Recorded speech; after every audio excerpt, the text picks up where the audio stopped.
Archaeosoup is approaching its 14th birthday. On the 11th of March, it will enter its 15th year. And this year, in the build up to that anniversary, I want to share with you a series of observations, logical fallacies, in fact, that bother me about UK archaeology. I've spent the better part of 15 years now extolling the virtues of archaeology, saying it's a good thing to do, encouraging young people who message me to pursue their passion and not to worry too much about whether or not they'll have a decent wage, etc., etc. Because I've had faith and hope that things will improve, and I still have hope.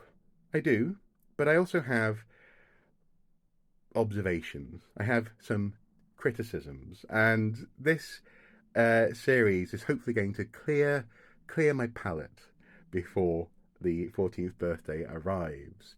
So, on to the topic of today's video, logical fallacy number one, and that is two simultaneously held stances or beliefs that are actually deeply incompatible.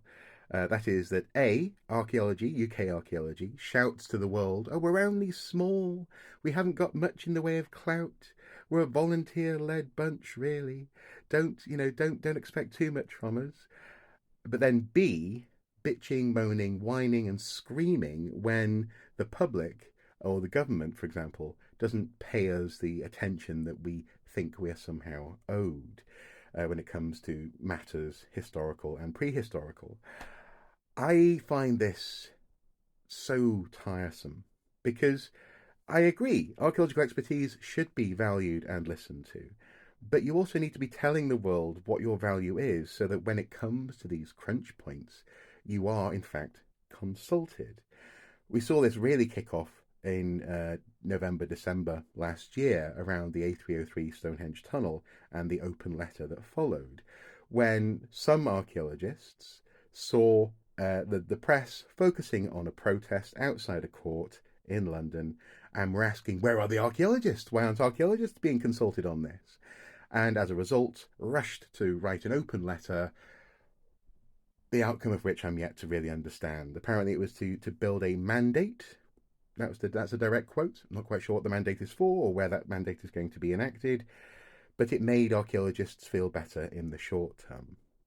Whereas when I probed this just a little bit, it's like a surface little scratch.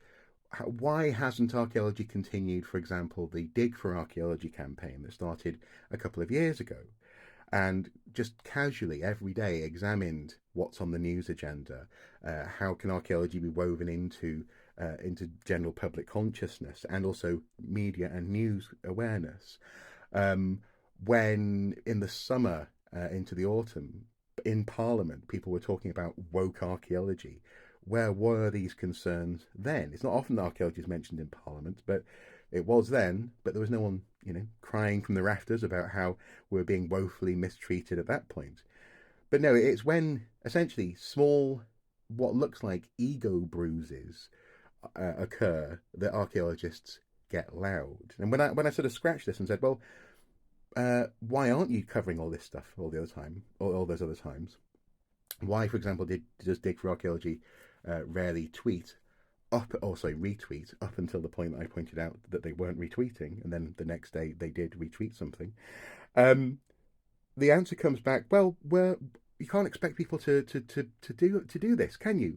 The people doing this it's voluntary, and there's not very many people doing it, and it sort of tailed off into an ellipsis of excuses. And I think that's ultimately what bothers me is the excuses aspect of this.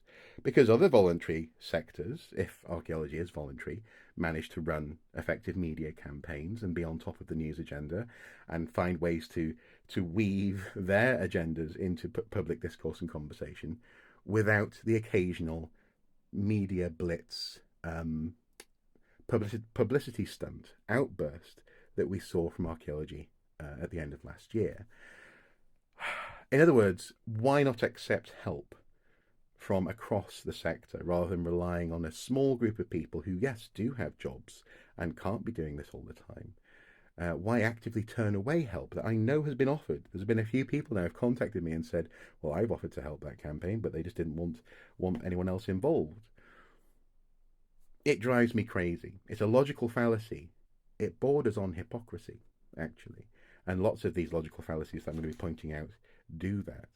But in this instance, this poor us, we're only a small profession, combined with "why aren't you listening to us? We deserve attention," is bizarre. Très bizarre. It's so weird. And it could be solved by having broader consensus, broader um, ownership of media awareness and campaigns. And also, yeah, taking some of the pressure off those self-same people who seemingly always seem to do this and take it upon themselves in their capacity as a sort of, I don't know, a concerned group of archaeologists. You know, with Dig for Archaeology, with the open letter regarding Stonehenge, it seemed to be the same people. Certainly the same people were the first 10 signatories on the anonymous letter that was published. And that's a shame. We should take the pressure off those people, especially if they're busy, and as a profession, have better answers to these queries about how archaeology speaks to the public, and also in turn, therefore, how archaeology is perceived by the public and by government. Yeah, it's a logical fallacy, but I think it's definitely solvable. Anyway, I got a list of these, and that was quite cathartic. Thank you. Until next time, take care. Bye bye.